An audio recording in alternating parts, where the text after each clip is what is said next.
Assalamualaikum warahmatullahi wabarakatuh. Innal hamdalillah nahmaduhu wa nasta'inuhu wa nastaghfiruh wa na'udzu billahi min syururi anfusina wa min sayyiati a'malina. Man yahdihillahu fala mudhillalah wa man yudlil fala hadiyalah. Ashhadu an la ilaha illallah wahdahu la syarikalah wa ashhadu anna Muhammadan abduhu wa rasuluh. Ya ayyuhalladzina amanu taqullaha haqqa tuqatih wa la tamutunna illa wa antum muslimun. Ya ayyuhan nasu taqu rabbakumul ladzi khalaqakum min nafsin wahidah wa khalaqa minha zawjaha wa batha minhuma rijalan katsiran wa nisaa'a wattaqullaha alladzi tasaaluna bihi wal arham. Innallaha kana 'alaikum raqiba. Ya ayyuhalladzina amanu taqullaha wa qulu qawlan sadida yuslih lakum a'malakum wa yaghfir lakum dhunubakum wa man yuti'illaha wa rasulahu faqad faza fawzan 'azima. Amma ba'd, fa inna asdaqal hadithi kitabullah wa khairal hadi hadi Muhammadin sallallahu alaihi wasallam wa syarrul umuri muhdatsatuha wa kullu muhdatsatin bid'ah wa kullu bid'atin dhalalah wa kullu dhalalatin finnar. Ma'asal muslimin ikhwani fillah wa akhwati rahmani wa rahmakumullah. Alhamdulillah, segala puji bagi Allah Subhanahu wa taala yang mempertemukan kita kembali dalam kajian kitab Usul Ad-Da'wati As-Salafiyah, pondasi-pondasi dakwah as-salafiyah yang disampaikan oleh Fadilatul Syekh Ad-Doktor Abdul Salam bin Barjas Ali Abdul Karim rahimahullahu ta'ala. Sekarang kita sampai kepada Al-Aslu As-Sadis, pondasi yang keenam, yaitu Al-Irtibatu Al-Wathiqu bi ulama'i sunnah.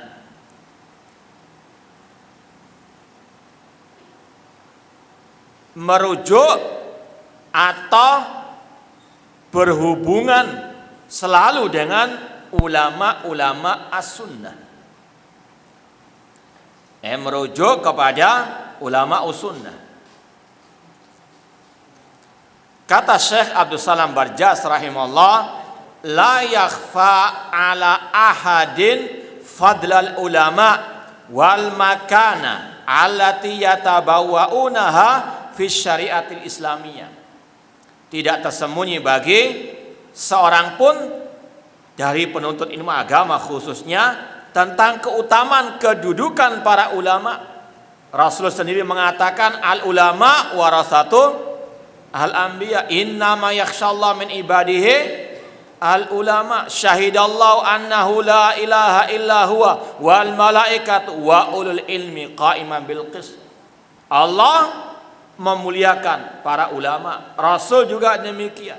Kedudukan mereka tidak diragukan lagi. Namun ulama yang mana? Ulama sunnah, yang mewarisi sunnahnya Rasul. Bukan ulama filsafat, bukan ulama ahli kalam, bukan ulama yang mereka memusuhi sunnahnya Rasul.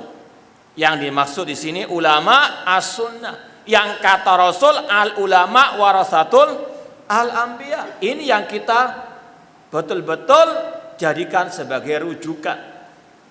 Ini yang memang Allah maksudkan dengan firman-Nya fas'alu ala dzikri in kuntum la ta'lamun. Dan sekali lagi, bedakan antara ulama yang memang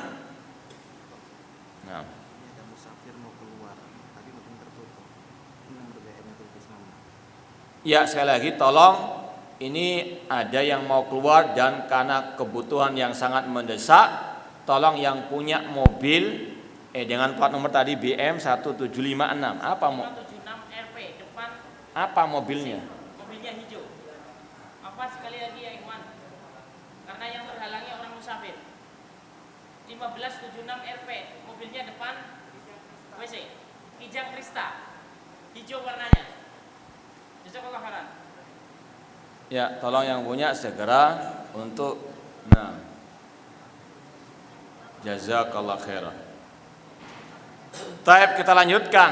Yang dimaksud dengan ulama yang kita jadikan rujukan adalah al-ulama warasatul anbiya, sebagaimana kata Rasul.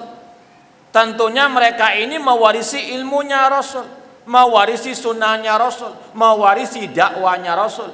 Dakwanya Rasul yang paling utama apa kemarin atau tadi? Ya, at-tauhid. Itu yang ulama yang kita jadikan rujukan dalam al-ilmu. Ya. Kemudian kata beliau, walakin ba'dun nas yakhlitu bainal hasi alal irtibat bil ulama wa baina ta'assubi lahum wa taklidihim wa hadha khata'un kabir. Akan tapi sebagian orang mereka gagal paham. Mereka mencampur adukkan antara menjadikan ulama sebagai rujukan dalam beragama, dalam menimba ilmu agama, dengan fanatik atau taklid kepada mereka. Bedakan antara apa? Menghormati para ulama, memuliakan para ulama, menimba ilmu dari para ulama, dengan fanatik atau taklid buta kepada para ulama tersebut. Harus kita bisa membedakan. Jadi menjadikan ulama sebagai rujukan dalam menimba ilmu agama ini wajib, karena Allah mengatakan fas'alu ala dzikri in kuntum la ta'. Namun fanatik, taklid buta kepada para ulama ini haram, ya. Tidak boleh mengatakan pasti fulan dari ulama pasti benar ucapannya, pasti benar fatwanya, nggak mungkin salah. Ini kata beliau khata'un kabir, salah besar. Seperti yang sudah kita sampaikan dari surat An-Nisa 59, apa bunyinya? Dapat hadiah. Nah, apa bunyinya? Ini ayat yang masyhur, yang sudah masyhur di telinga antum. Nggak usah buka HP atau nggak boleh nyontek.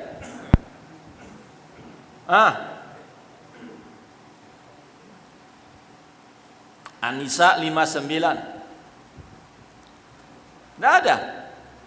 Atau tawadhu.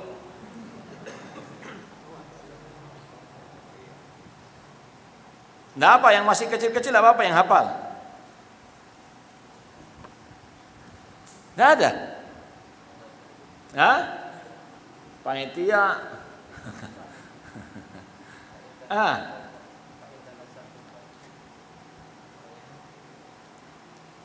Mana itu? An-Nisa 59. Nggak ada yang apa? Masya Allah.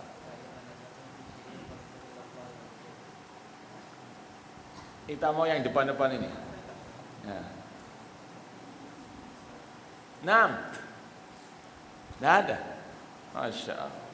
Ya ayyuhalladzina amanu ati'ullaha. Karena yang jawab banyak ya nggak usah dikasih hadiah. Ya ayyuhalladzina amanu ati'ullaha wa ati'ir rasul. Taatilah Allah, taatilah Rasul. Ketika ulil amri nggak ada kata-kata ati'u ulil amri. Dan tafsir Abdullah bin Abbas mengatakan ulil amri termasuk di dalamnya para ulama. Di situ ketaatan kepada ulama tidak mutlak. Makanya tidak ada kata-kata ati'u ulil amri. Adapun Allah dan Rasulnya pakai kata-kata ati'ullah, ati'u ar-rasul. Taat kepada Allah dan Rasul mutlak. Karena perintah Allah dan Rasul pasti benar, gak mungkin salah. Adapun ulil amri di antaranya ulama itu bisa apa? Bisa salah atau bisa nggak salah? Bisa salah. Kullu bani Adam khata. Imam Malik mengatakan kullun yukhad min qawli wa yutrak ila Rasul sallallahu alaihi wasallam. Setiap orang bisa diambil ucapannya, bisa ditinggalkan kecuali Ar-Rasul sallallahu alaihi wasallam. Maka kewajiban kita kepada para ulama menghormati mereka, menjadikan mereka sebagai rujukan dalam menimba ilmu agama. Namun tetap mereka sebagai manusia biasa bisa keliru. Makanya ucapan ulama, fatwa para ulama tetap harus ditimbang lagi dengan dalil. Kalau memang ucapannya, fatwanya sesuai dengan dalil Al-Quran dan Sunnah Rasulullah SAW atau tidak bertentangan dengan Al-Quran dan Sunnah Rasulullah SAW, wajib kita ambil. Namun kalau bertentangan, ya ayyuhalladzina amanu la tuqaddimu baina yadayillahi wa rasuli. Siapapun ulama tersebut. Jangankan ulama zaman sekarang, para sahabat saja ucapannya nggak boleh dipertentangkan dengan firman Allah atau sabda Rasulullah SAW. Sebagaimana kata Abdullah bin Abbas radhiyallahu ta'ala anhuma, yushiku antanzil alaikum hijaratun minas sama. Aqulu qala Rasul wa qultum Abu Bakar wa Umar. Aku khawatir akan turun hujan batu dari langit. Aku mengatakan Rasul bersabda, kalian menentangnya dengan ucapan Abu Bakar wa Umar. Ucapan para sahabat bahkan yang terbaik dari manusia setelah para nabi saja nggak boleh dipertentangkan dengan sabda Rasul, apalagi ucapan selain Abu Bakar wa Umar. Ya. Contoh, nanti akan kita bahas juga. Rasul sudah mengatakan, man arada an yansaha lidhi sultanin fala yubdi alaniyata. Barang siapa yang ingin menasihati pemimpinnya, jangan di hadapan umum. Kalau ada ulama mengatakan boleh mengkritik di hadapan umum, maka sekali lagi, ya ayyuhalladzina amanu la tuqaddimu baina yadayillahi wa rasulihi. Kalau dia memang ulama warasatul anbiya, kita hormati. Namun kesalahannya tidak boleh kita mengikutinya. Paham? Ya. Contoh, Imam Abu Hanifah rahimahullah. Beliau istilahnya senior dari imam yang 4 itu. Namun ketika beliau mengatakan iman itu hanya ucapan dan keyakinan, perbuatan bukan bagian dari iman, kita katakan ini salah. Karena apa? Allah dan Rasulnya menyatakan amal bagian daripada iman. Wal asri innal insana fi khusr illa alladziina amanu wa amilu as-salihat. Rasul mengatakan al iman bid'un wa sab'una syu'bah. Iman itu memiliki 70 lebih cabangnya. Fa'alaha qaulu la ilaha illallah. Cabang keimanan yang tinggi mengucapkan la ilaha illallah. Wa adanaha imatatul adhanit tariq. Yang paling rendah dari cabang keimanan menyingkirkan gangguan dari jalan. Ini amal. Rasul mengatakan amal bagian daripada apa? Al-iman. Kalau ada ulama yang mengatakan amal bukan bagian daripada iman, kita nggak boleh ikut. Kita ikuti Allah dan Rasul sallallahu alaihi wasallam. Meskipun tetap kalau dia sebagai ulama ahli sunnah kita hormati. Kesalahannya tidak boleh kita ikuti. Imam Syafi'i sendiri mengatakan, idza khalafa qauli qaula Rasul fadribu qauli ardul haid. Apabila ucapanku menyelisih ucapan Rasul, buang jauh-jauh ucapanku. Beliau sendiri menyadari beliau bisa keliru. Namanya manusia, bagaimanapun ilmunya tetap sebagaimana kata Allah, wa ma utitum minal ilmi illa qalila. Pasti ada kekurangan, enggak ada yang sempurna.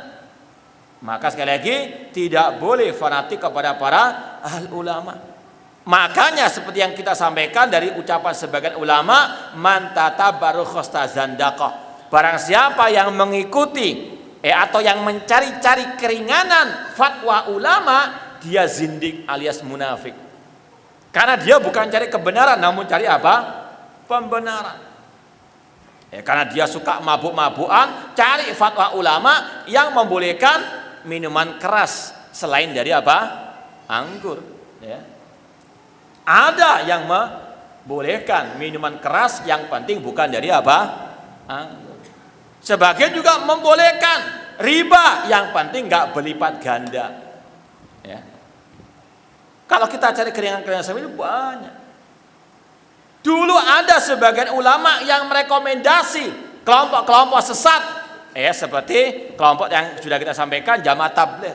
Mereka tidak tahu pada awalnya hakikat kelompok tersebut. Mereka masih husnudzon. Namun pada akhirnya ketika sudah terbongkar kedok mereka, ulama tersebut mentah. Cuma sebagian orang cari fatwa yang lama, ya. Cari apa? Pembenaran, bukan kebenaran. Ya. Ada ulama yang memuji si fulan misalnya, padahal si fulan itu menyuruh orang membaca buku-bukunya yang sudah pernah kita sampaikan kemarin, Sayyid Qutb, yang dia mengajarkan terorisme kepada umat Islam. Ketika itu dibela pakai rekomendasi ulama. Kita katakan rekomendasi ulama bukan jaminan. Bisa jadi itu sesuai dengan dohir yang beliau atau yang ulama tersebut lihat. Ulama nggak tahu segala-galanya. Terkadang orang itu setelah direkomendasi ternyata menyimpang. Apakah rekomendasi itu masih berlaku? Tidak. Contoh yang konkret kata para ulama, Abdurrahman bin Muljam. Ada yang tahu siapa dia?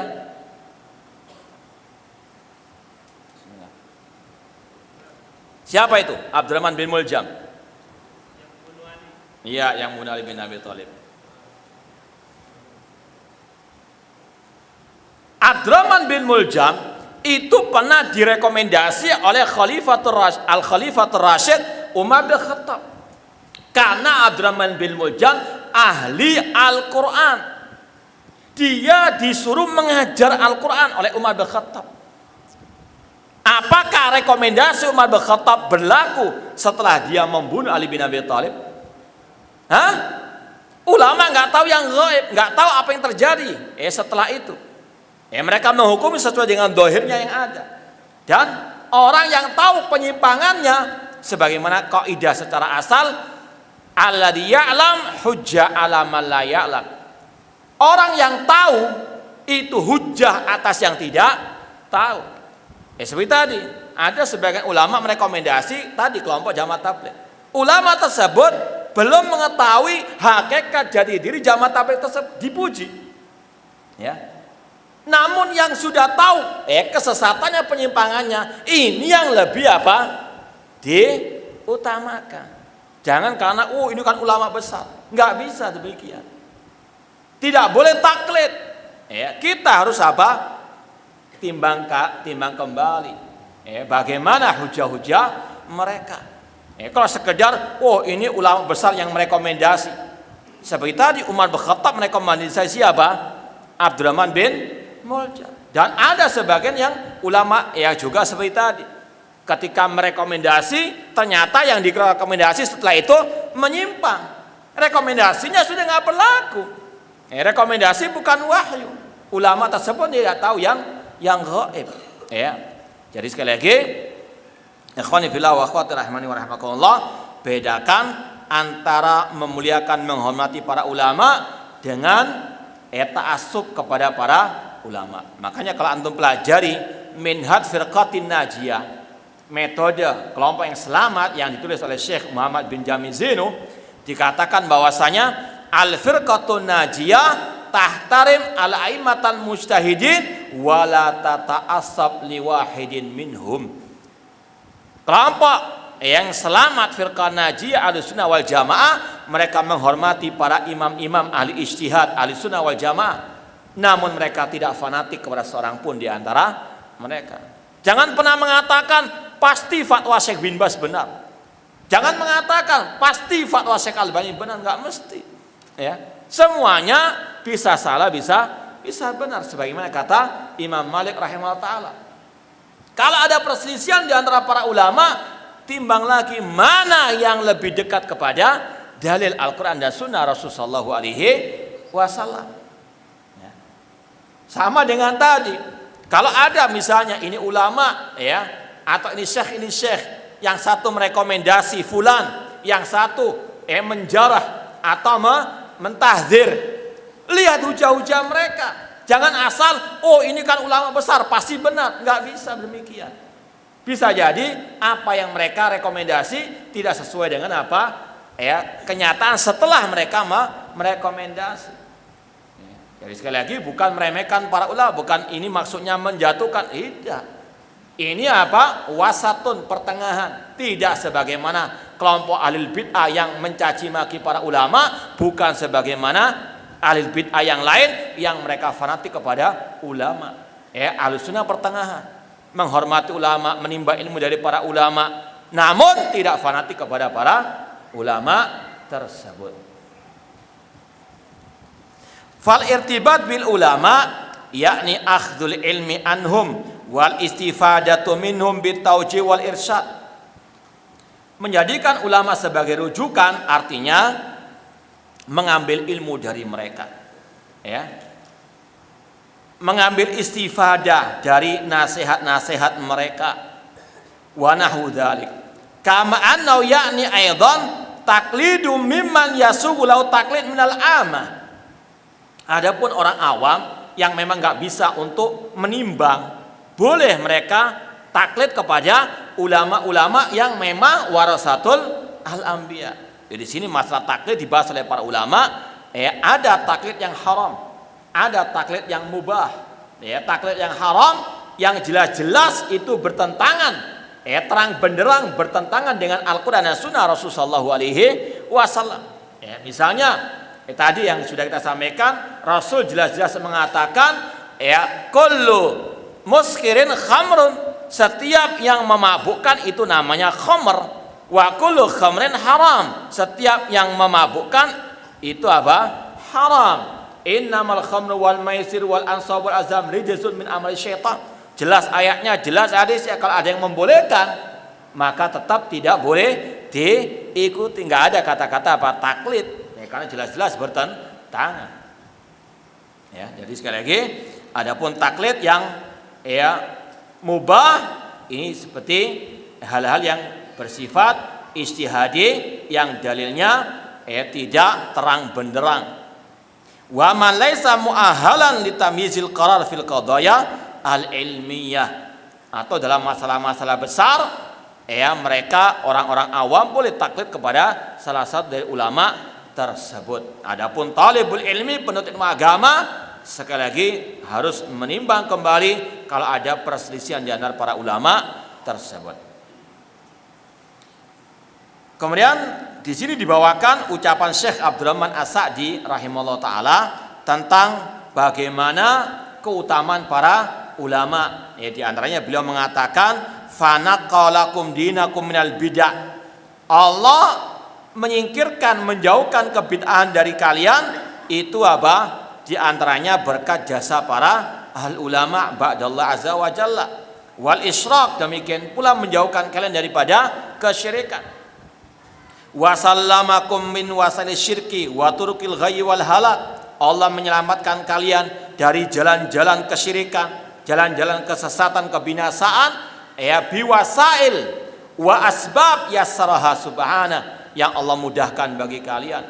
Haitsu aqama lakum kulla imamin qad istaqama ala siratil mustaqim, yaitu dengan adanya para ulama, para imam-imam ahli sunnah yang mereka istiqomah di atas siratil mustaqim. Fakana imamukum al-imamu Ahmad bin Hanbal akbara imamin naqla sunnata wal kitab. Di antaranya Imam Ahmad rahimahullah yang menyampaikan kepada kalian Al-Quran dan Sunnah Rasulullah SAW. Kemudian di sini disebutkan ulama seperti Syekhul Islam Ibnu Taimiyah rahimahullah, Syekhul Islam Muhammad bin Abdul Wahab rahimahullah, yang perjuangan dakwah mereka luar biasa dan semuanya satu kesepakatan, yaitu fokus dakwah tauhid. Mereka betul-betul getol mengajarkan umat al-aqidah as-sahihah. Dan ini yang mereka warisi dari para al-anbiya dan dari Nabi kita Muhammad SAW. Al-ulama warasatul al-anbiya. Bukan mewarisi ilmunya saja, namun juga mewarisi dakwanya mereka. Apa dakwah mereka? Dakwah itu at-tauhid, yang dengannya Allah menjadikan mereka mulia, jaya di atas muka bumi ini. Kemudian kata beliau di akhir kata penulis, falau anna, atau kata Syekh Abdul Salam Barjas, wa ma dakhala alaina hadan naqas illa yauma an tarakna hadal manhaj. Tidaklah kebid'ahan, penyimpangan, kesesatan masuk ke negeri kita kecuali ketika kita meninggalkan manhaj yang satu ini, yaitu meninggalkan para ulama-ulama ahli sunnah wal jamaah. Bosan dengan para ulama, carinya apa? Cendekiawan, carinya orang-orang yang hanya bermodalkan akal pikirannya. Sudah bosan dengan qala Allah wa qala Rasul. Maunya apa? Yang lebih keren. Zaman now, zaman modern. Sudah bosan kata-kata Abdullah bin Mubarak, Hasan Al-Basri. Maunya Aristoteles, Platon, Toples, apalagi. Itu yang kadang orang, wah ini Islam baru, Islam modern. Itu sudah kadaluarsa. Naudzubillah min dzalik. Justru kalau kita meninggalkan para ulama-ulama ahli sunnah, maka kesesatan yang akan apa? Menimpa kita. Naudzubillah min dzalik. Ini pondasi yang keenam. Kita masuk pondasi yang ketujuh. Al-ibtiad anil hizbiyat wal jamaatil islamiyah asirriyah. Menjauhkan diri dari fanatik golongan atau kelompok-kelompok pergerakan Islam yang mereka diantaranya punya tandim sirriyah, gerakan bawah tanah. Namanya bawah tanah apa yang ada? Ulat, apalagi kalajengking, itulah mereka. Meninggalkan anil hizbiyah. Rasul pernah mengatakan, fa'tazil tilkal firqa kullaha, tinggalkan semua kelompok-kelompok sesat itu. Di antaranya kelompok-kelompok harokat, kelompok-kelompok pergerakan, tinggalkan mereka. Karena apa? Mereka menyimpang dari jalan at-tauhid, dari jalan Rasul dan para sahabat Rasul sallallahu alaihi wasallam. Meskipun mereka luar biasa pengikutnya, namun sebagaimana kata Rasul, husaka husais sail, kalian umat Islam itu banyak, namun kalian seperti buih yang diombang-ambingkan oleh air bah. Makanya dalam Islam yang paling penting kualitas, bukan kuantitas. Apalah artinya kuantitas kata Rasul, namun seperti buih yang diombang-ambingkan oleh air bah. Maka sekali lagi, semuanya harus kembali kepada ittiba'ul kitab wa sunnah dengan pemahaman para salafus saleh. Nahnu nusyahid wa nara jama'at tansaku an jama'atil muslimin. Kita saksikan di zaman ini berbagai macam bentuk kelompok-kelompok pergerakan yang mereka memisahkan diri dari jamaah kaum muslimin. Bima ladaya min afkarin wa antima. Mereka punya pemikiran yang berbeda-beda antara satu dengan yang lainnya. Wa kullu hadil jama'at tashtami ala hadafin wahid. Namun mereka ini satu, misi visi. Mereka ini satu, tujuan. Meskipun berbeda-beda warna mereka, pemikiran mereka cuma satu, persamaan mereka. Apa itu? Wa huwa karahatul mustama'il muslim asy-syar'i, yaitu mereka tidak suka atau membenci masyarakat muslim yang dibawa pemimpin muslim.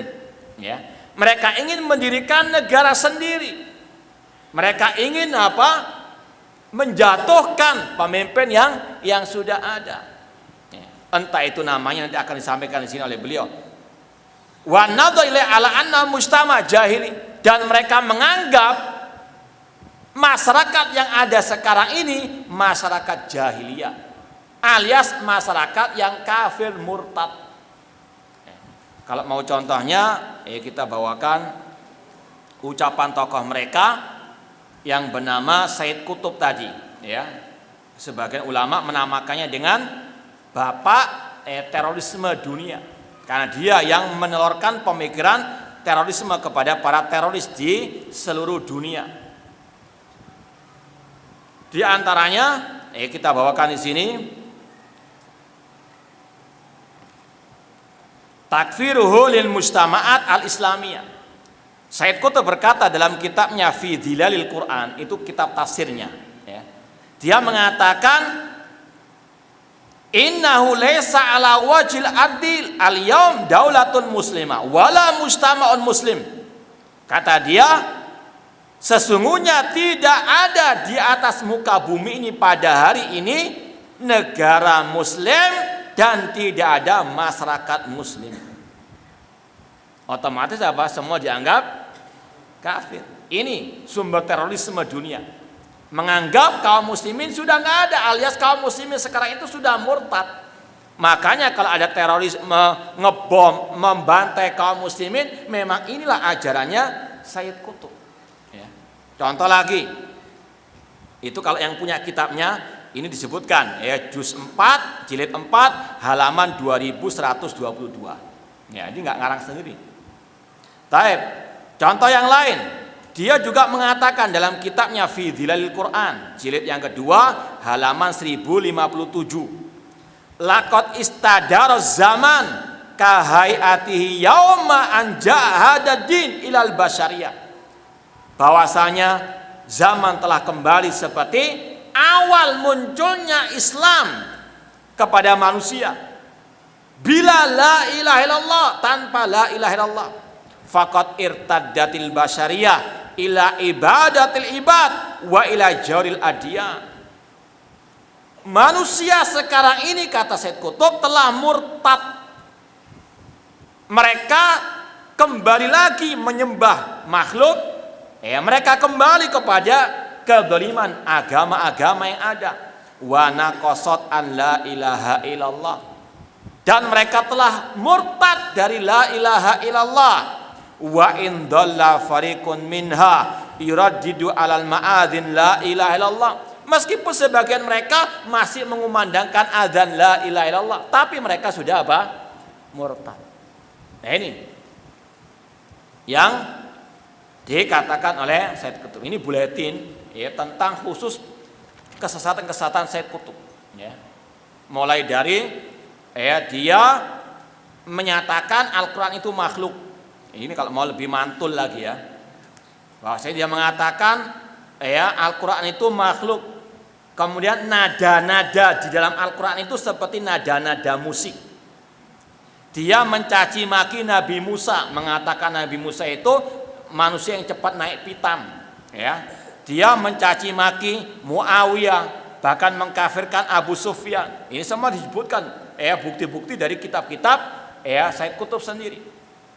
Dia juga mengatakan ya, atau dia memiliki keyakinan wahdatul wujud, manunggaling kawula Gusti, bersatunya Allah dengan makhluk. Itu ada pada tafsir surat Al-Ikhlas di kitabnya Fi Dhilalil Quran. Itu ada, terjemahnya juga ada ya, bau wahdatul wujud, bahkan itu wahdatul wujud ya. Dia mentafsirkan Allah istawa alal arsy itu menguasai arsy. Ini tafsirnya kelompok Jahmiyah ya. Kemudian juga ya, dia menolak hadis ahad, dia mengkafirkan masyarakat Islam. Kemudian juga dia salah mentafsirkan la ilaha illallah, ditafsirkan la ilaha illallah dengan la hakima illallah, tidak ada hakim kecuali Allah. Ya, masih banyak lagi yang lainnya ya. Sebetulnya ini sudah diterjemahkan oleh salah satu sahabat kita yang sudah meninggal dunia rahimahullah taala. Mungkin suatu saat perlu kita naikkan ke ya, FB kita. Jadi banyak orang yang salah kaprah tentang siapa Sayyid Qutb. Dikira kita ngarang-ngarang sendiri. Ini adalah fakta yang terbukti di kitab-kitabnya, dan para ulama sudah mentahdirnya seperti Syekh bin Baz, Syekh Ibnu Utsaimin dan sebagainya. Cuma masih ada sebagian orang yang membela mati-matian. Yang dibela itu sebetulnya para sahabat, bukan orang yang mencaci maki siapa? Para sahabat. Insya Allah besok kalau yang ikut tabligh akbar tentang wasiat masalah kita akan bahas sikap kita terhadap para sahabat. Di antaranya kita bela para sahabat. Kata Imam At-Tahawi dalam akidah Tahawiyahnya, wa nubghidu man yubghiduhum. Kita wajib membenci orang yang membenci para sahabat, bukan malah membela yang membenci para sahabat. Ya. Mereka para sahabat yang banyak berjasa kepada kita.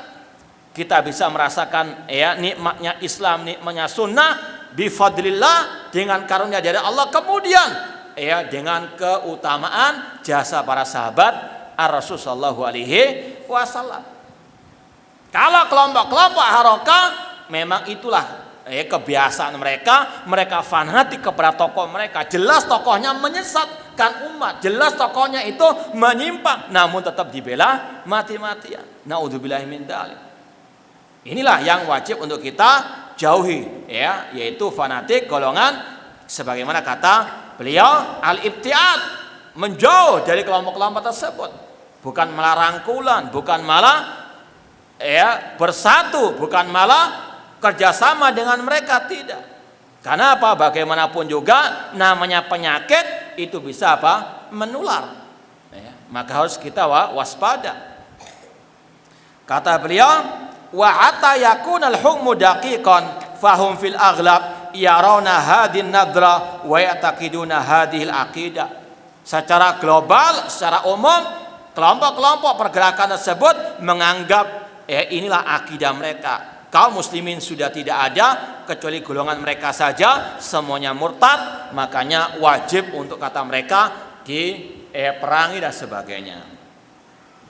Wa min hadil jamaat, di antara jamaah kelompok-kelompok yang wajib kita jauhi yaitu Jamaatul Ikhwanil Muslimin, kelompok Ikhwanul Muslimin. Penyimpangannya sudah kita sampaikan kemarin dari fatwa Syekh bin Baz. Kata Syekh bin Baz, mereka termasuk minal al-firaqil halika, kelompok-kelompok yang sesat, yang binasa. Demikian pula dengan kelompok Jamaah Tabligh, demikian pula dengan Hizbut Tahrir.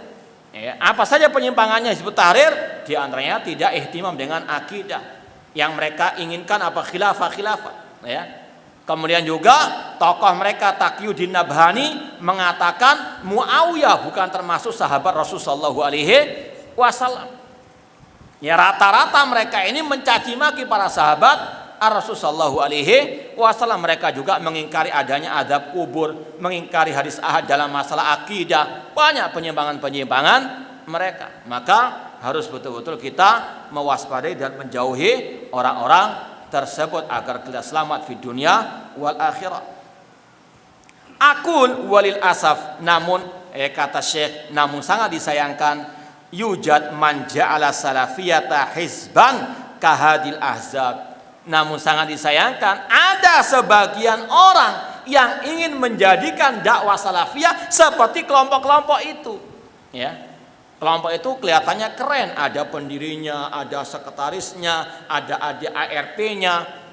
Ada sebagian orang kita memang ingin menjadikan seperti itu dakwah salafiyah. Ada yang nyetir, ada yang dibayat, naudzubillah min dzalik. Ingin menjadikan dakwah salafiyah seperti pergerakan-pergerakan itu. Ini sekali lagi yang harus diwaspadai. Ini bukan hanya di Arab Saudi, di Indonesia juga sama. Sebagian orang yang menisbatkan diri kepada dakwah salafiyah ingin menjadikan dakwah salafiyah seperti kelompok-kelompok tersebut. Di antaranya tadi kemarin sudah kita sampaikan. Kelompok harokah cirinya itu suka dengan fikih waqi. Orang-orang kita ada yang sekarang seperti itu. Kelompok harokah senang dengan politik. Sekarang juga ada sebagian kita yang gak sampai joget sih, cuma nonton joget di panggung politik. Ini sekali lagi ada yang ingin menggiring dakwah salafiyah ke arah kelompok-kelompok tersebut. Hati-hati. Fanahnu nabra ilallah min hadas sani. Kita berlepas diri dari orang-orang yang ingin menyamakan, menjadikan dakwah salafiyah seperti kelompok-kelompok tersebut. Kemudian kata beliau di sini dibawakan ucapan Syekhul Islam Ibnu Taimiyah rahimahullah, fa amal intisab alladhi yufarriq bainal muslimin wa fihi khurujun an anil jamaah wal ittilaf ilal furqah wa suluki tariqil ibtida' wa mufaraqati sunnah wal ittiba' fahada mimma yunha anhu.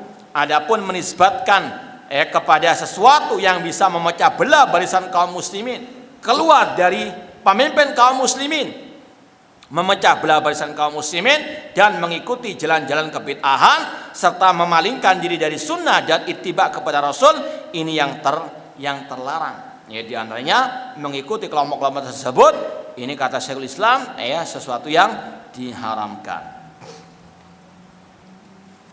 Belum ada.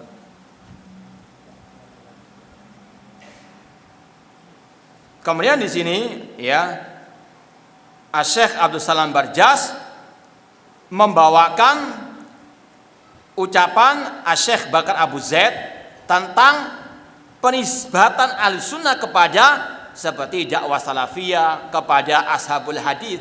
Ini ada sebabnya. Memang waktu awal munculnya Islam yang ada cuma muslim dan kafir. Karena apa? Waktu itu kaum muslimin masih apa? Bersatu.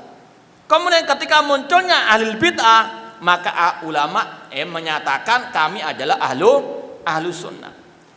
Ketika munculnya kelompok Mu'tazilah, kelompok Jahmiyah yang menuhankan akal, ulama membantah mereka dan ulama menamakan ini dengan ashabul hadis. Ya, mereka berpegang dengan akal, kita berpegang dengan apa? Al hadis. Intinya apa? Para ulama setiap muncul kesesatan mereka tidak diam. Mereka senantiasa apa? Membedakan diri dengan kelompok-kelompok tersebut. Dan tentunya apa? Membantah kelompok-kelompok tersebut. Dan inilah tugasnya para ulama. Kata Rasul, yahmilu hadzal ilma min kulli khalafin uduluhu yanfuna anhu tarifal ghalin wa antal mubtin wa ta'wilal jahilin. Ilmu agama ini senantiasa dibawa oleh para ulama yang adil. Tugasnya para ulama meniadakan yanfun anhu tarifal ghalin, meniadakan penyelewengan orang-orang yang ekstrim dan membantah jalannya orang-orang yang batil serta menolak takwilnya orang-orang yang jahil. Di antaranya di sini kata beliau,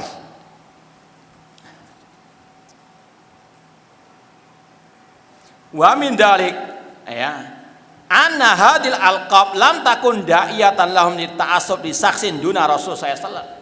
Kata-kata Ahlussunnah, ashabul hadis atau ahlul hadis, al-firqatun najiyah, itu semuanya intinya tidak ada fanatik kepada siapapun kecuali kepada Ar-Rasul sallallahu alaihi wasallam.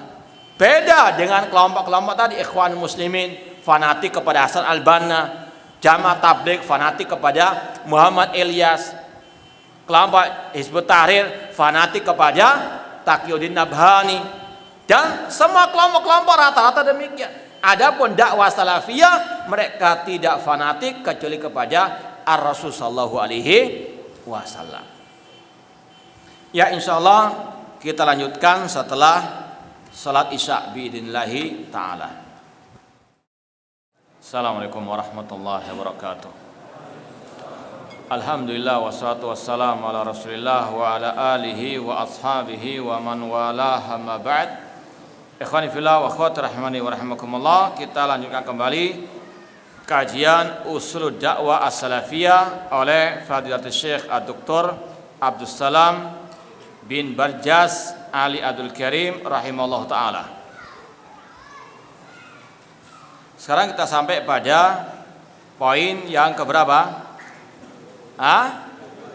Sekarang yang ke-8, al-asl tsamin, pondasi yang ke-8. Kata Syekh, iltizamuna bima dalla 'alal kitab wa sunnah wa ajma'a 'alaihi salaful ummah fi muamalati a'immatina wa hukamina, yaitu bersikap kepada pemimpin kaum muslimin sesuai dengan dalil Al-Quran dan Sunnah dan ijma' salaful ummah. Bersikap kepada pemimpin kaum muslimin sesuai dasar dalil dari Al-Quran dan Sunnah dan ijma' salafus saleh, salaful ummah. Kata Syekh Abdul Salam Barjas, nahnu nasma' wa nuti' liwulati amrina fi ghairi ma'siyatin. Kita wajib mendengar dan taat kepada pemimpin kaum muslimin selama tidak dalam kemaksiatan. Ini dalilnya tadi Al-Nisa 59. Apa itu? Satu saja dapat hadiah. Ya Pak. Nah, itu sudah. Apal gitu pura-pura tadi. Oh iya kok. Itu dalil taat kepada pemimpin itu wajib selama tidak dalam memaksiati Allah dan Rasul. Bahkan kata para ulama seperti Imam Al-Qurtubi mengatakan sesuatu yang asalnya mubah tapi kalau ada perintah dari pemimpin kaum muslimin hukumnya bisa wajib berdasarkan ayat tadi, ati Allah wa ati Rasul wa ulil amri minkum. Contoh peraturan lalu lintas. Ada enggak dalam Al-Qur'an hukum lampu merah harus berhenti? Secara asal itu mubah, urusan dunia. Namun ketika ada perintah dari pemimpin untuk kita mentaatinya, maka berubah dari mubah menjadi wajib berdasarkan dalil tadi, wa ulil amri minkum. Dan hadis Rasul tentang hal ini banyak sekali. Rasul mengatakan, usikum bitaqwallah azza wa jalla wa sam'i wa ta'ah wa in ta'ammara alaikum abdun habashi. Aku wasiatkan kalian untuk takwa kepada Allah serta mendengar dan taat kepada pemimpin kaum muslimin meskipun dari budak Ethiopia. Rasul juga mengatakan alal mal'il muslim as-sam'u wa ta'ah fima ahabba au kariha illa an yu'mara bi ma'siyatin. Wajib bagi setiap muslim mendengar dan taat kepada pemimpin kaum muslimin dalam hal yang dia sukai atau yang tidak dia sukai, kecuali kalau diperintah untuk berbuat maksiat. Fa in umira bi ma'siyatin fala sam'a wala ta'ah. Kalau diperintah berbuat maksiat baru tidak boleh mendengar dan taat kepada perintahnya yang maksiat tadi. Ini sikap ahli sunnah berdasarkan dalil Al-Quran dan sunnah. Kemudian kata beliau, wala naral khuruja alal hakimil muslim mahma kasrat ma'asi. Dan kita tidak boleh memberontak, tidak boleh mengkudeta pemimpin muslim sebanyak apapun maksiatnya, selama dia masih apa? Muslim. Dan ini berdasarkan sabda Rasul ketika membaiat para sahabat dalam Sahih Muslim. Rasul mengatakan, kata Ubadah bin Samit radhiyallahu ta'ala anhu, baya'na Rasulullah SAW ala sam'i wa ta'ah fi usrina wa yusrina wa makrahina wa mansatina wa atharatin alaina. Kami dahulu membaiat Rasul untuk mendengar dan taat kepada pemimpin muslim dalam keadaan kita susah maupun senang, dalam keadaan kita semangat ataupun malas, dalam keadaan atau kita wajib mendahulukan hak pemimpin kaum muslimin. Kemudian kata Ubadah bin Samit, wa alla nunazi al amro ahlahu, dan kita dilarang memberontak kepada pemimpin muslim illa antarau kufran bawahan indakum minallahi fihi burhan, kecuali kalau kalian melihat langsung pemimpin itu di atas kekafiran yang terang benderang dan kalian memiliki bukti di sisi Allah. Kata Imam An-Nawawi ketika mensarah menjelaskan hadis ini dalam syarah Sahih Muslim, Imam Nawawi mengatakan ajma'a ahli sunnah ala annal imam layan azilu bil fisqi. Ahli sunnah telah sepakat, telah ijma' bahwasanya pemimpin tidak boleh dilengserkan, tidak boleh diberontak meskipun dia fasik. Ya.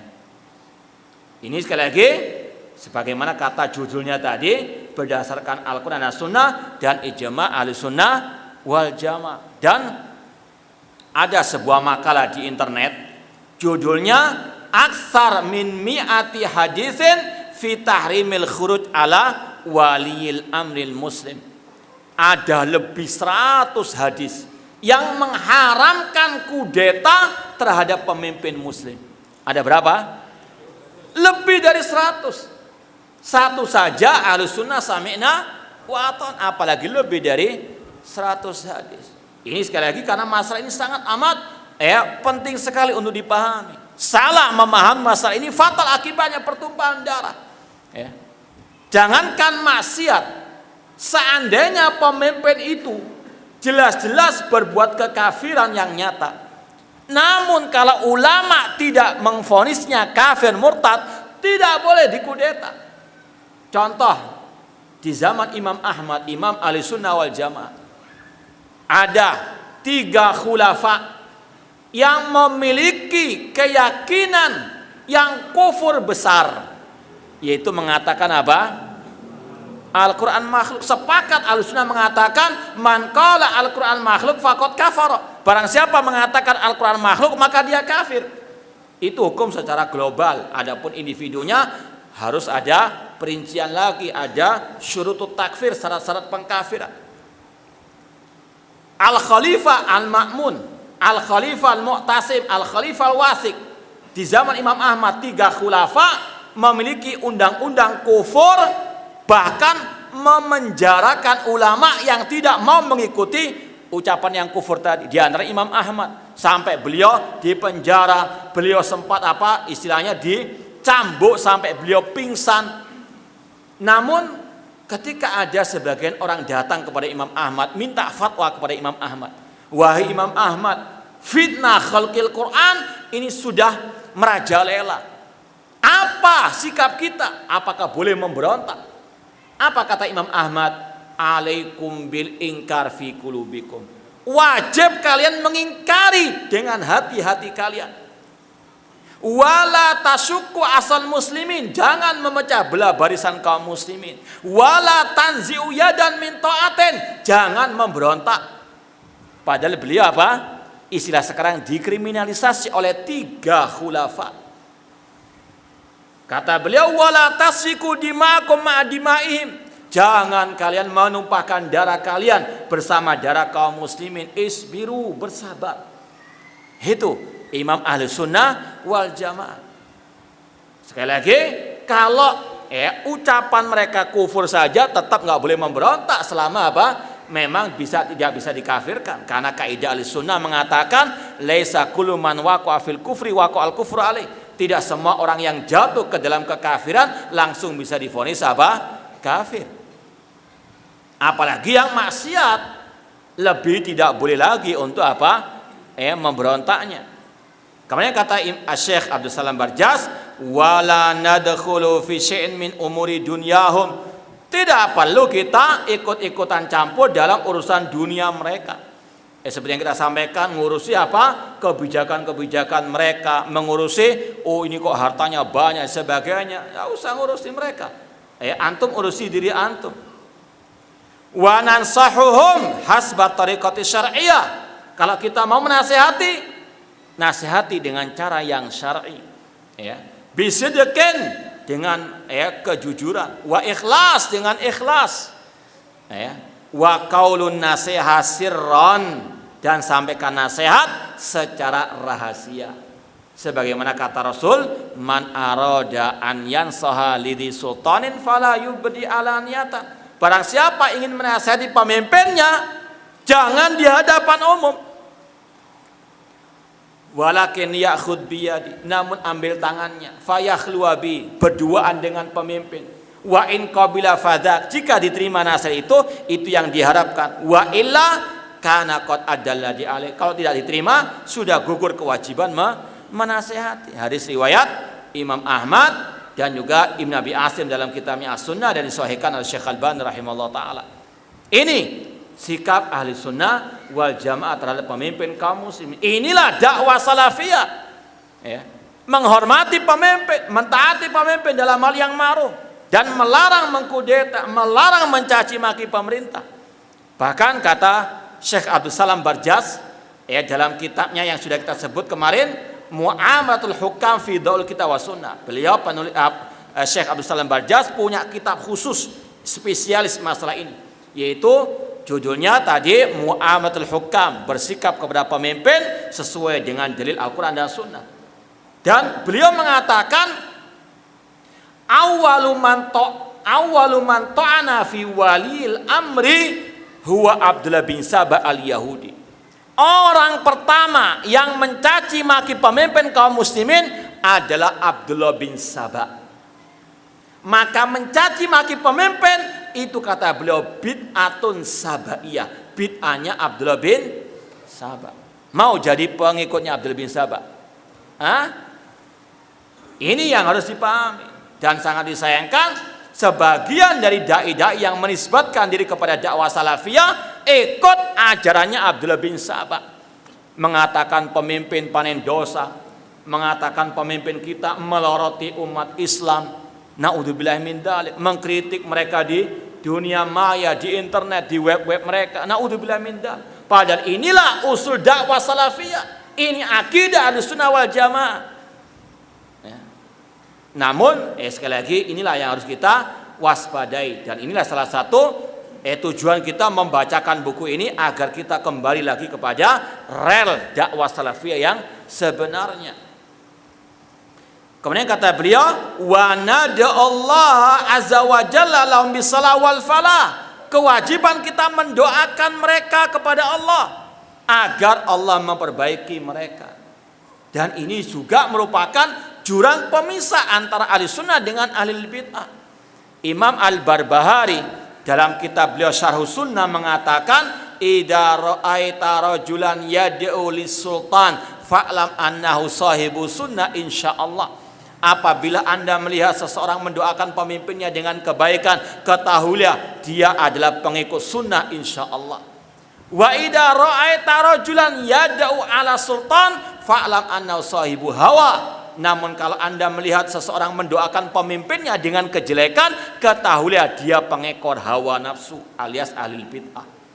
Ini jurang pemisah. Masalah apa? Mendoakan pemimpin. Ya. Maka hati-hati. Ada yang menyusup dalam barisan Ahlussunnah sekarang yang mencaci maki, mengkritik di hadapan umum, mendoakan pemimpin dengan yang tidak baik. Maka sekali lagi ini bukan ajaran salafiyin, bukan ajaran dakwah salafiyah Ahlussunnah wal Jamaah. Dakwah salafiyah berlepas daripada hal-hal tersebut. Kemudian kata beliau, wa nada'allah azza wa jalla lahum bisalah wal falah. Kita doakan mereka dengan kebaikan, dengan kemuliaan fi sirrina, baik kita dalam keadaan sembunyi ataupun terang-terangan kita mendoakan mereka, li anna salahahum salahun lil ibad wal bilad, karena kebaikan mereka ini akan membawa kebaikan pada negeri dan juga rakyatnya. Dan itu juga yang dikatakan oleh Imam Ahmad dan juga Fudail bin Iyad rahimahumullah taala. Mereka mengatakan laukana li da'watun mustajabah la ja'altu halis sultan. Kata Imam Ahmad atau Fudail bin Iyad, seandainya aku punya satu doa yang mustajab, aku akan tujukan kepada pemimpin kaum muslimin. Ya. Ini ulama seperti itu. Kalau kita dikasih satu doa mustajab, mungkin ada yang minta Lamborghini, Ferrari, Mercedes Benz, ya. Ada yang minta tambah apa lagi? Bukan anak yang ngomong ya. Hati-hati dikunci pintunya nanti.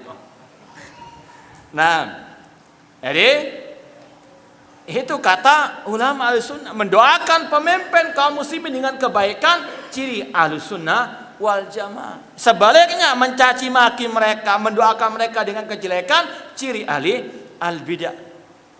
Ini tidak boleh disepelekan, ini masalah akidah. Kemudian kata beliau, wa nakrah ad-dukhul alaihim illa linasihin aw mutadhallimin. Kita tidak mau menjilat kepada pemimpin kaum muslimin. Kita tidak mau istilahnya mendekat kepada mereka kecuali untuk menasihati mereka atau untuk kita menyampaikan kezaliman agar mereka bisa menghilangkan kezaliman tersebut. Wa naral jihada ma'ahum, kita berjihad bersama mereka. Rasul mengatakan innamal imam junnatun yuqatalu min waraihi. Pemimpin adalah perisai yang kita berjihad berperang di belakang mereka, kata Rasul sallallahu alaihi wasallam. Demikian pula dalam kitab-kitab akidah disebutkan salat Idul Fitri, Idul Adha bersama pemimpin kaum muslimin. Kalau kita lihat dalam akidah Sufyan Ats-Tsauri yang dinukil oleh Imam Al-Lalikai dalam kitabnya Syarh Ushul I'tiqad Ahlussunnah wal Jamaah, Imam Lalikai pernah berpesan kepada muridnya yang bernama Syuaib, ya Syuaib, la yanfa'uka ma katabta hatta tarasalah khalfa kulli barin wa fajirin. Wahai Syuaib, tidak bermanfaat apa yang engkau tulis sampai engkau berpendapat dibolehkannya salat di belakang pemimpin yang baik maupun yang jelek. Syuaib bertanya, as-salata kullaha, apakah setiap salat di belakang pemimpin kaum muslimin? Kata Sufyan Ats-Tsauri, la, walakin salatul jum'ah wal idain. Namun salat Jumat dan salat Idul Fitri, Idul Adha waktunya bersama pemimpin kaum muslimin, bukan dengan ormas. Karena dalam Al-Qur'an enggak ada atiu ormas, enggak ada. Ada atiu ulil amri atau atiu jum'iyah, enggak ada. Yang ada apa? Atiu ulil amri selama tidak dalam kemaksiatan kepada Allah Subhanahu wa taala.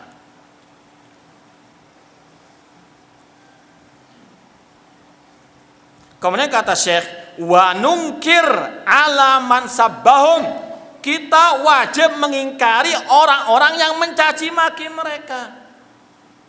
Cuma ya di tengah-tengah dakwah salafiyah sekarang ini, ketika kita membantah mereka yang mencaci maki pemimpin, kita yang justru apa? Disudutkan, dikatakan terlalu ekstrim, terlalu ya atau ekstrim atau ya, terlalu keras.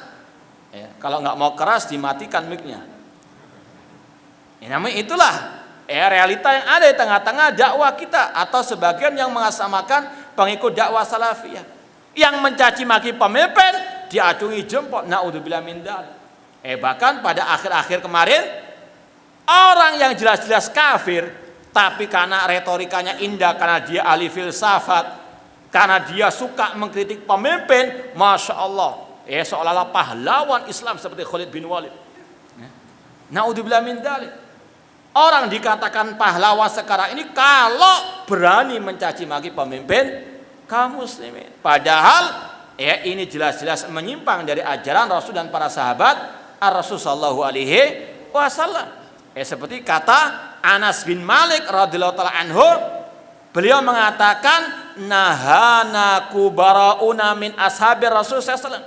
Kami dilarang oleh para senior-senior sahabat Rasul sallallahu alaihi wasallam, Allah tasubbu umara'akum, jangan mencaci maki pemimpin kalian, wala tahusyuhum, jangan berbuat curang kepada mereka.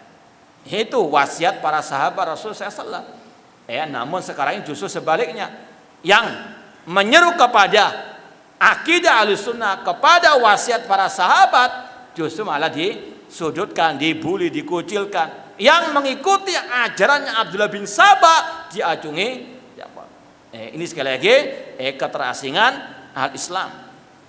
Kata beliau, wa nunkir ala man sabbahum au syahara bihim, kita wajib mengingkari orang yang mencaci maki pemimpin kaum muslimin atau yang membongkar aib pemimpin kaum muslimin di hadapan umum atau di dunia maya atau di medsos dan yang lainnya. Lima fi dzalik min isaratir ra'aya alaihim, karena kalau dicaci maki pemimpin di hadapan umum akan menanamkan kebencian, permusuhan di hati rakyat. Kalau sudah meledak, naudzubillah dari pertempuran, pertumpahan darah seperti yang terjadi di zaman Al-Khalifah Rasyid Utsman bin Affan. Apa sebab Utsman bin Affan sampai terbunuh? Yaitu tadi Abdullah bin Sabah memprovokasi orang-orang awam untuk tadi menjatuhkan Utsman bin Affan dengan mencaci makinya dulu, menggosipi dulu. Dikatakan Utsman bin Affan itu nepotisme dan sebagainya, sampai orang-orang awam itu betul-betul tertanam kebencian. Mereka pun mendemo Utsman bin Affan sampai beliau terbunuh dalam keadaan membaca Al-Qur'anul Karim. Naudzubillah min dzalik. Ini adalah bid'ahnya Abdullah bin Sabah. Nah,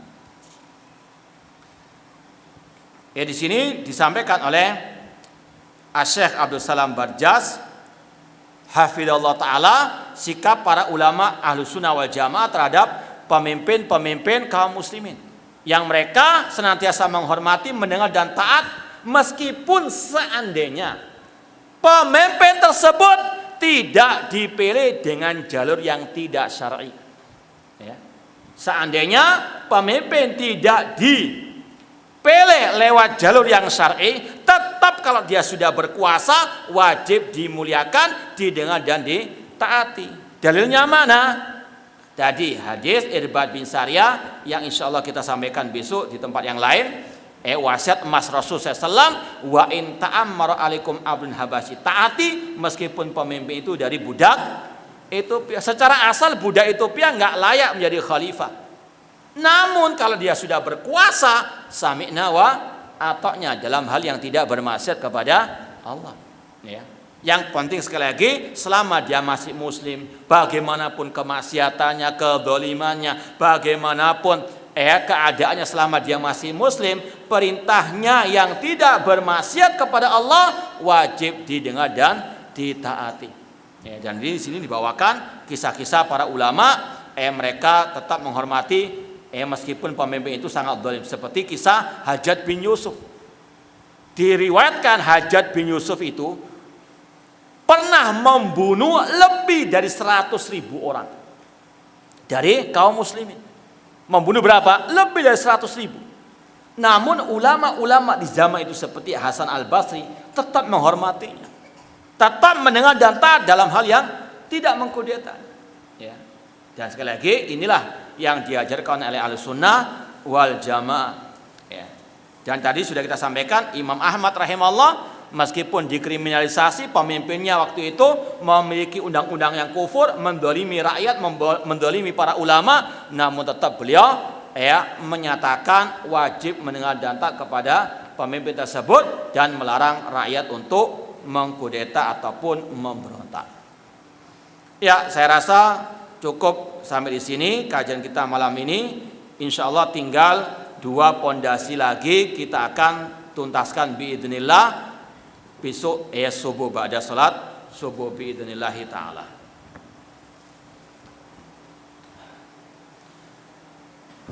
Ustadz, siapa itu Hasan al-Banna? Banyak dari teman-teman aktivis saya mengagungkan dia.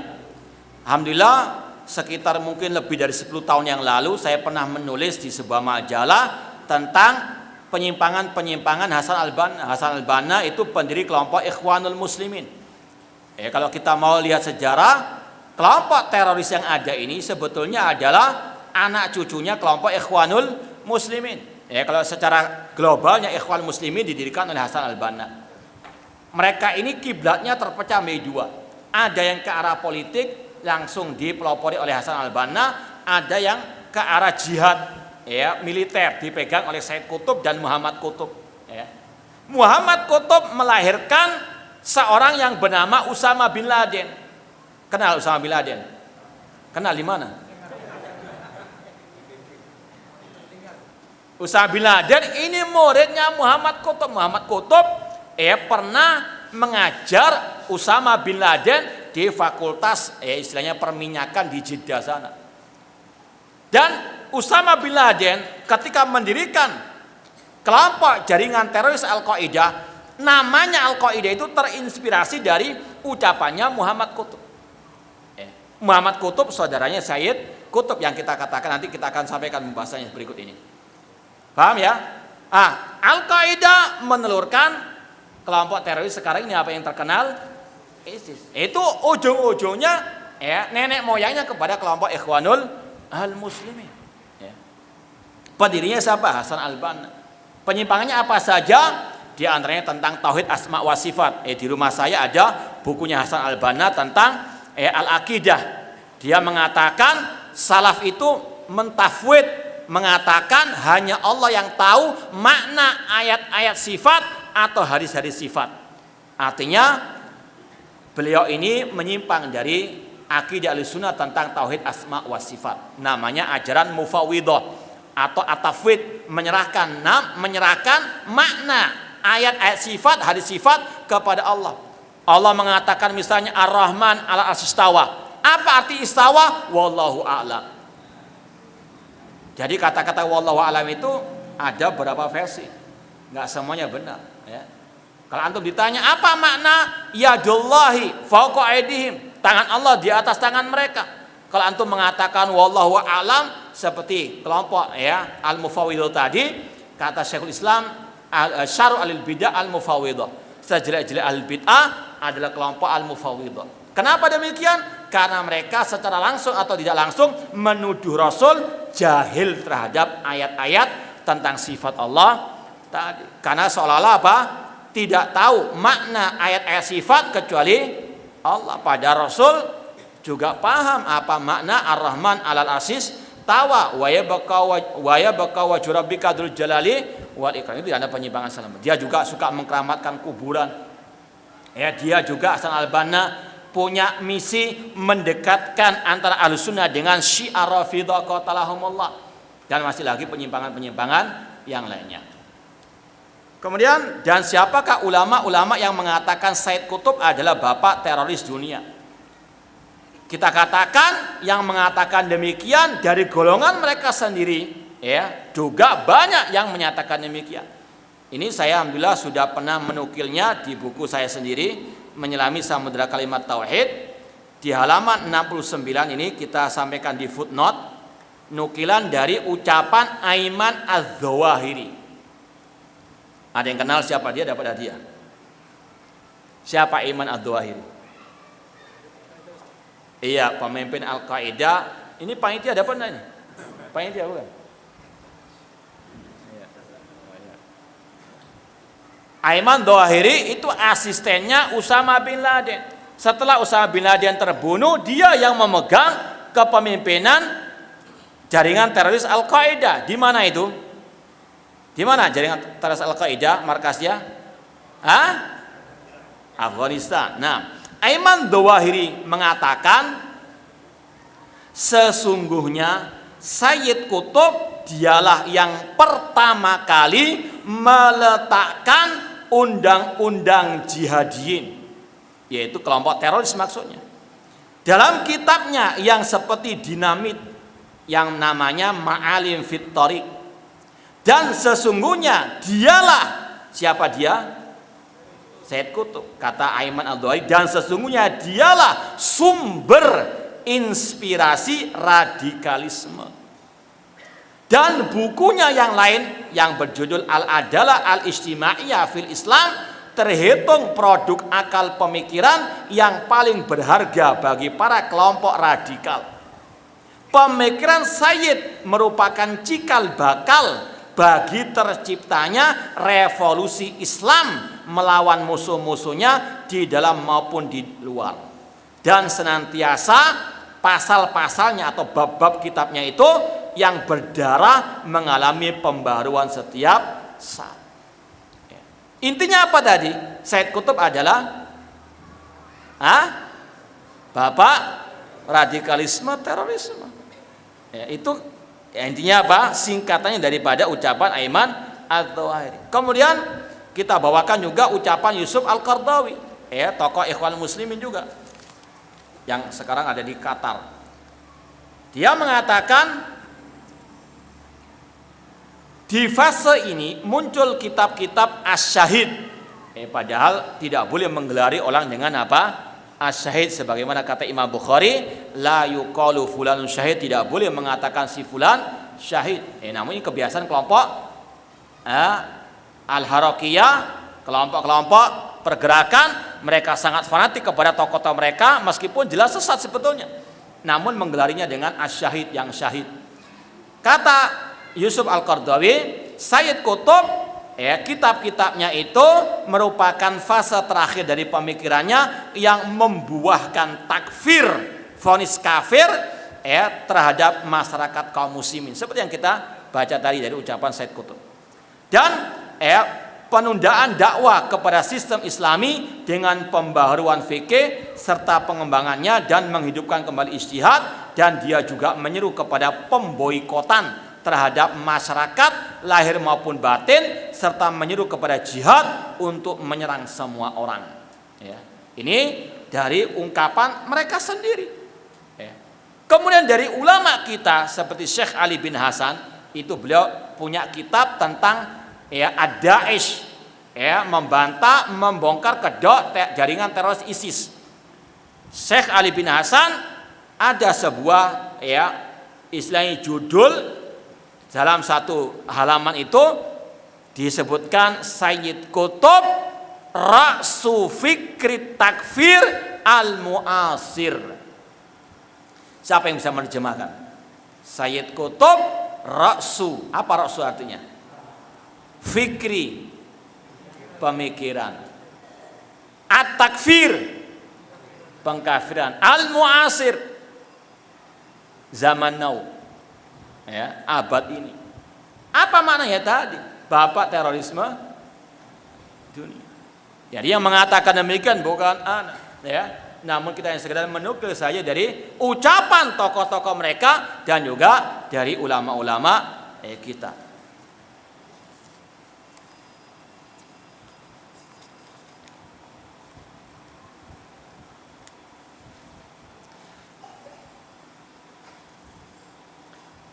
Ya, kalau sesuatu yang memang antum nggak bisa punya pilihan lain, ya sudah antum laksanakan ketaatan tersebut, meskipun tetap mengingkari dalam hati. Ya, kalau ada kebijakan pemimpin yang memang antum anggap dan itu memang bermaksud kepada Allah, antum namun nggak bisa lari dari itu, antum laksanakan dengan apa?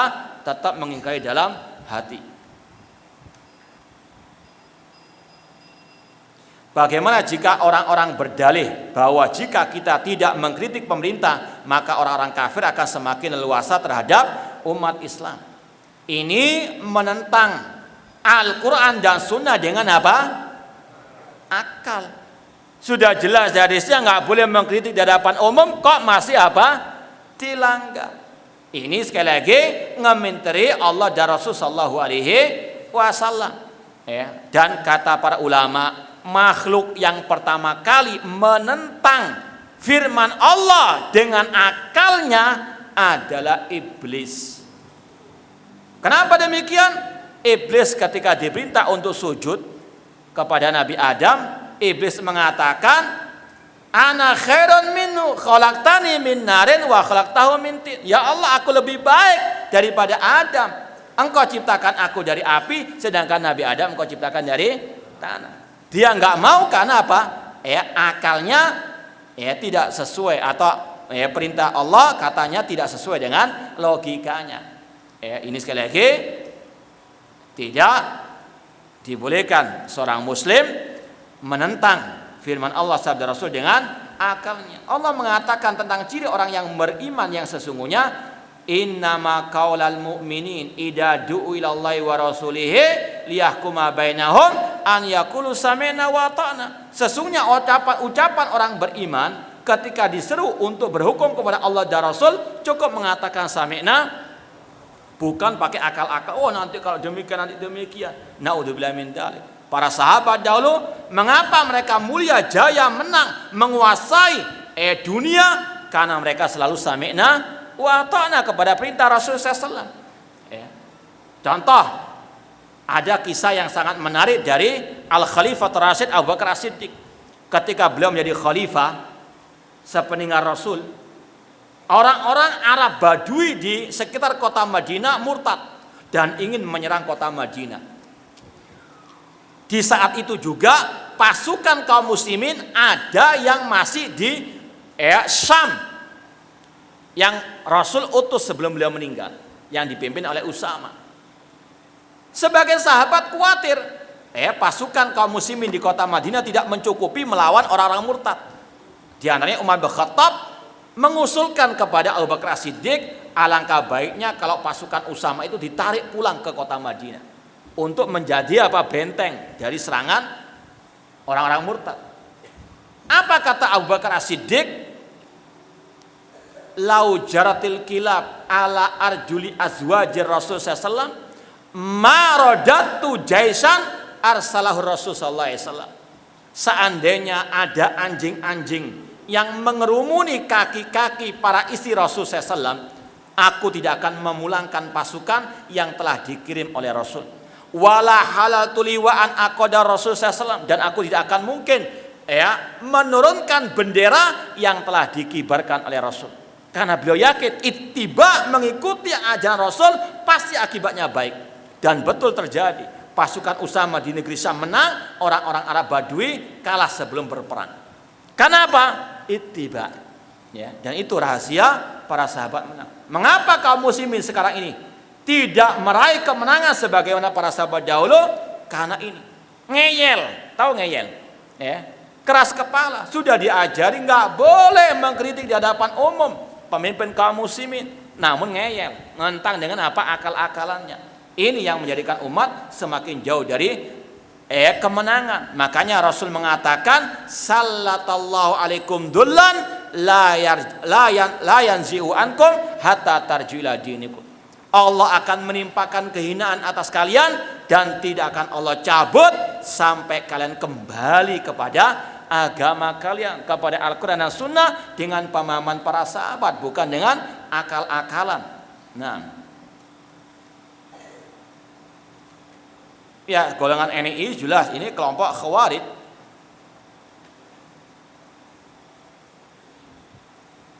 Berilah saya nasihat karena saya selalu suka dengan melihat HP cuma untuk bermain game Instagram dan Facebook. Anda sudah sadar, tobat sudah.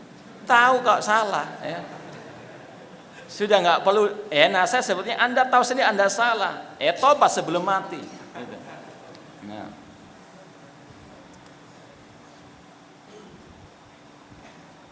Tentang apa yang dilakukan oleh kaum muslimin, semuanya wajib sekali lagi kalau mau jaya mulia kembali kepada Islam yang sebenarnya, Islam ala Rasul, Islam ala para sahabat Rasul sallallahu alaihi wasallam.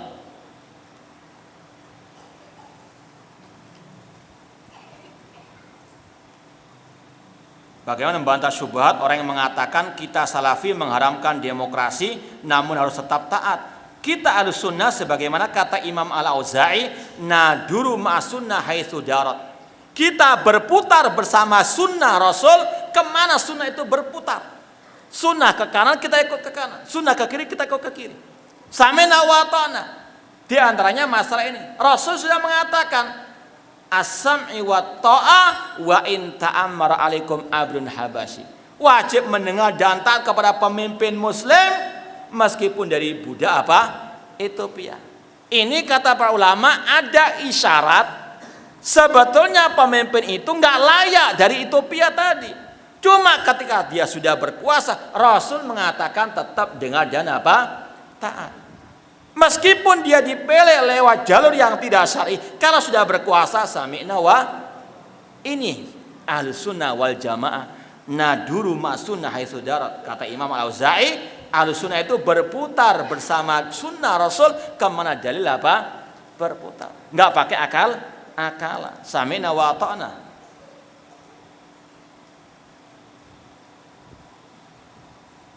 Ya kalau ada saudara minta bantuan namun untuk acara maksiat, ya antum jelaskan, wala ta'awanu 'alal ismi wal udwan. Tidak boleh tolong-menolong dalam dosa dan maksiat. Ya sampaikan dengan baik, diterima atau tidak, hidayah di tangan Allah. Apa hukumnya kredit emas haram? Karena Rasul mengatakan az-zahab biz-zahab, al-fiddah bil-fiddah. Kemudian Rasul mengatakan yadan biyadin, mislan bimislin. Tukar menukar, jual beli emas itu kata Rasul syaratnya harus yadan biyadin. Harus kontan, nggak boleh kredit, yadan biyadin. Misalnya antum punya kalung 1 gram, anak punya cincin 1 gram. Kalau mau tukar-tukaran langsung anak kasih, antum kasih ke anak. Yadan biyadin, mislan be mislin, dan gramnya itu sama, 1 gram dengan 1 gram. Sama emas dengan uang, sama-sama untuk nilai tukar. Maka demikian tidak boleh. Kredit emas. Nah.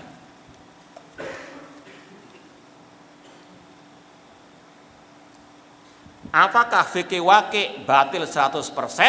Kalau yang kita sampaikan pada kajian-kajian yang tadi atau kemarin, ya itu haram.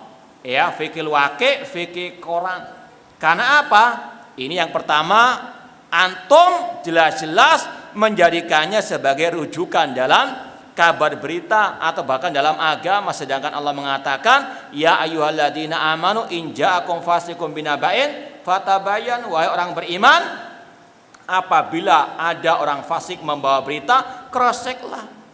Dan rata-rata yang suka seperti membaca koran-koran tersebut nggak ada cross-check. Pernah nggak cross-check ke kantornya? Ini betul lah berita ini? Dia ditelan mentah-mentah. Yang kedua, orang-orang yang istilahnya gila fikih wakil tersebut, mereka berpaling dari Al-Quran dan Sunnah Rasulullah SAW. Ucapan wartawan di koran itu seolah-olah seperti wahyu ilahi. Sedangkan Al-Quran ditentang. Kalau Quran yang ngomong, masya Allah sami'na wa sadaqna. Kalau Al-Quran yang ngomong, masih apa? Tadi di otak-atik dan sebagainya. Ini diantara dampak negatif atau bahayanya fikih wakil. Wallahu ta'ala alam. Ada lagi? Ya, silakan Pak.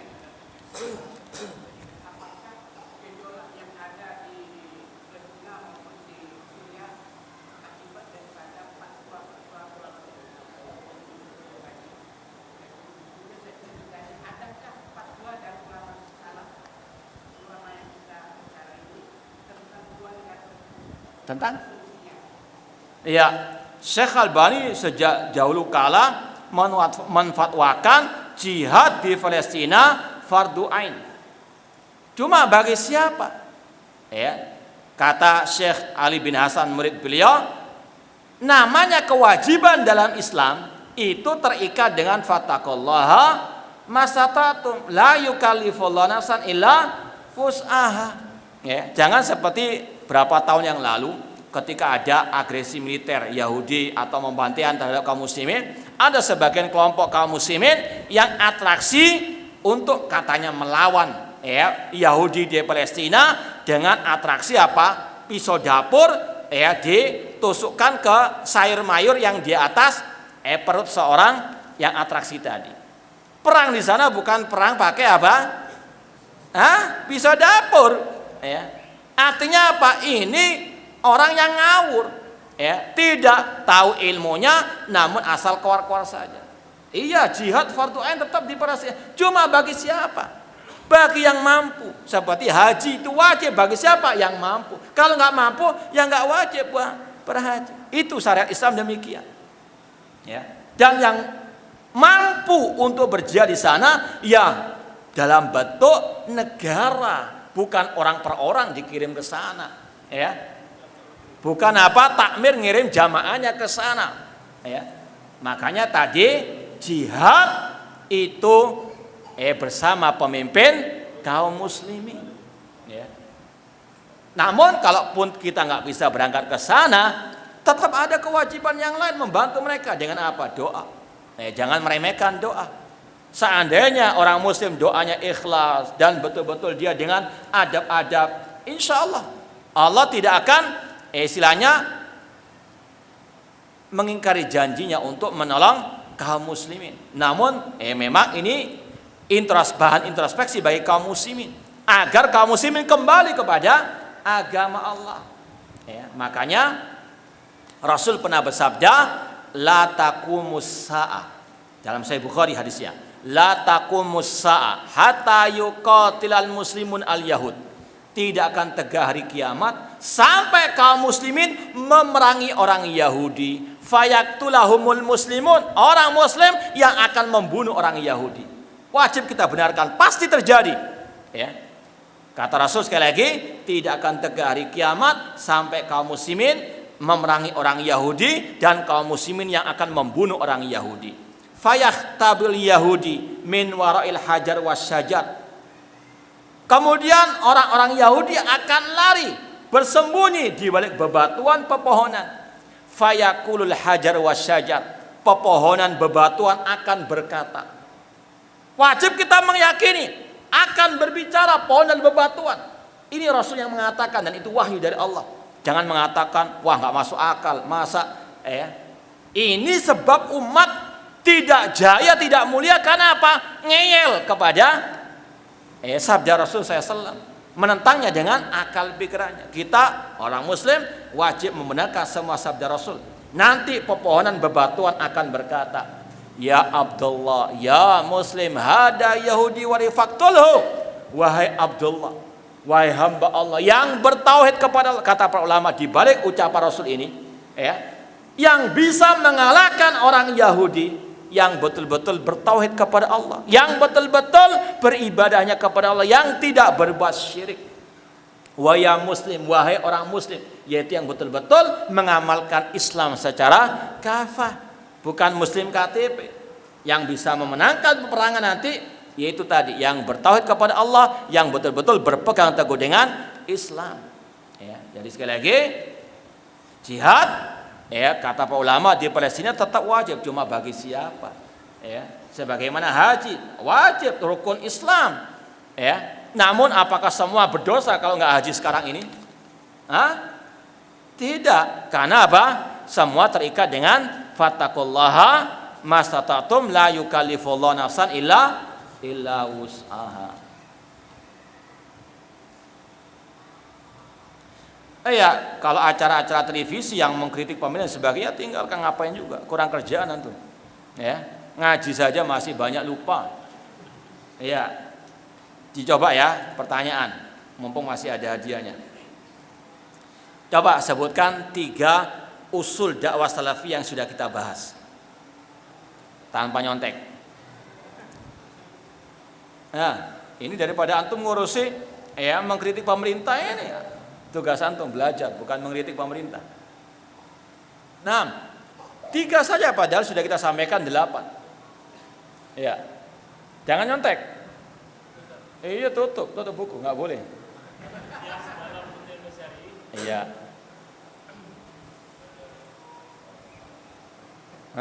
Makanya jangan ngeritik pemerintah. 3 saja lupa.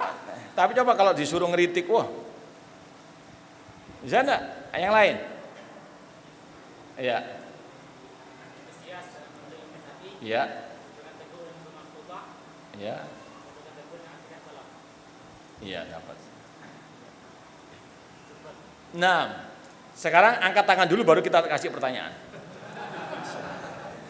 Latihan gentle. Ada? Nggak ada yang berani? Kita mau jihad di Palestina katanya. Angkat tangan saja nggak berani, apalagi angkat senjata. 1 saja.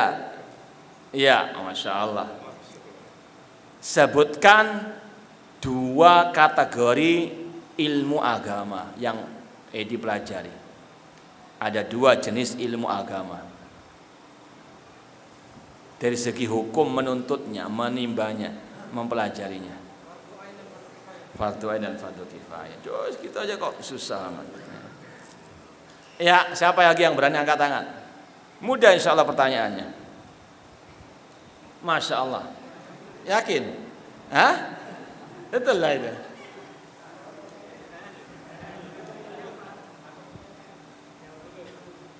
Assalamualaikum. Hafal surat Al-Ikhlas? Al-Ikhlas hafal enggak? Ya.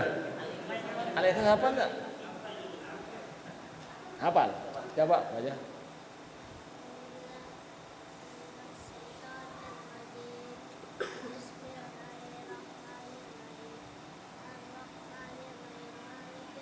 Al-Ikhlas hafal Al-Fatihah itu. Ya dapat sudah.